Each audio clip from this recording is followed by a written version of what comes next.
大家好，我係 Wilson，歡迎大家嚟到澳洲香港人頻道。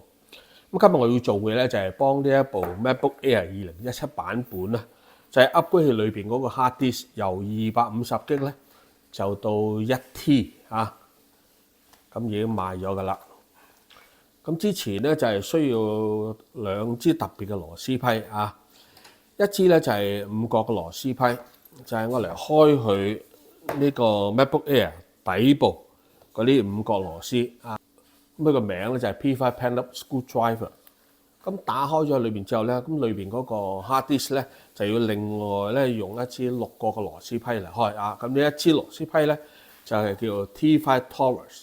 咁喺我未換呢個 hard disk 之前咧，先咧就要 back up 呢一部機嚇，就要用一部嘅 Time Machine 嚟做。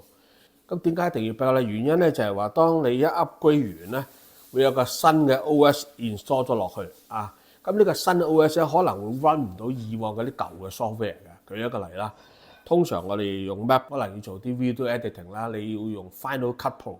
咁 Final Cut Pro 咧新嘅 version 咧係要求一個新嘅 OS 啊。咁但係呢一部機啊，呢個 MacBook Air 2017咧，佢嗰個 Mac OS 咧就只係去到 version 11點幾嘅啫啊。咁啊去唔到呢個 Final Cut Pro 所要求嗰個 version 15點幾嘅嚇。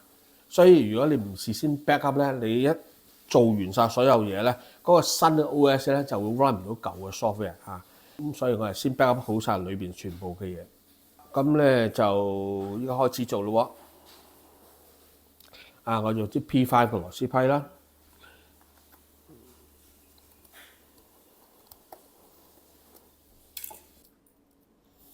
好啦，咁咧拆晒，咁就開始咧攞佢出嚟啦。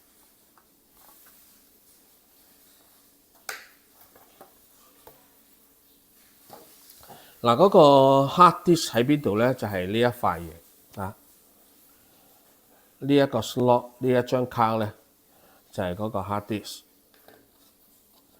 咁咧，我去買呢一個 hard disk 嘅時候咧，呢張 SSD 卡，咁其實咧佢已經 come with 咗所需要嘅兩支螺絲批嘅啊。好，咁咧我先攞佢出嚟。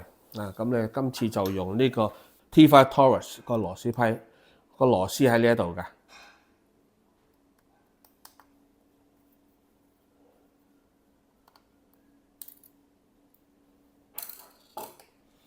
好，然之後輕輕將佢褪出嚟，喺呢度褪咗出嚟。褪啊！呢個就係250G 嘅 hard disk。好啦，咁咧呢一個就1T， 即係想像唔到咁細啊！咁入落去嘅時候咧，一樣咧喺呢入翻落去呢一個 slot 嗰度啦，係打橫攝入去嘅。得，好上翻粒螺絲，好上好啦，然之後冚翻個蓋。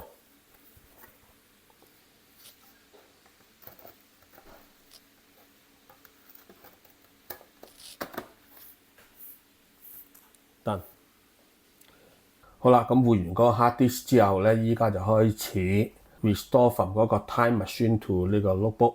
而家 power on 啦，然後我就撳呢個 option command R， 就叫我揀個 network。咁我揀我自己個 network 啦，輸入個 password。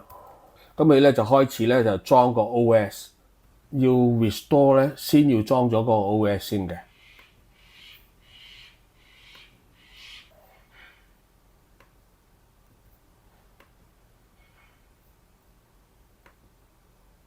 呢度已經 indicate 係1T 啦。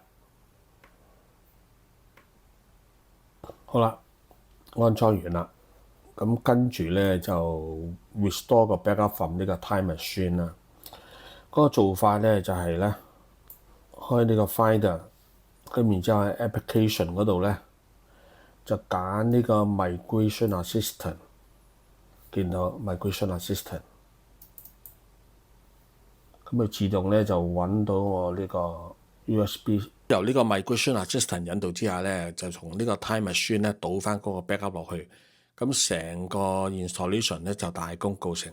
好啦，咁今日就分享到呢度為止，多謝大家收睇，拜拜。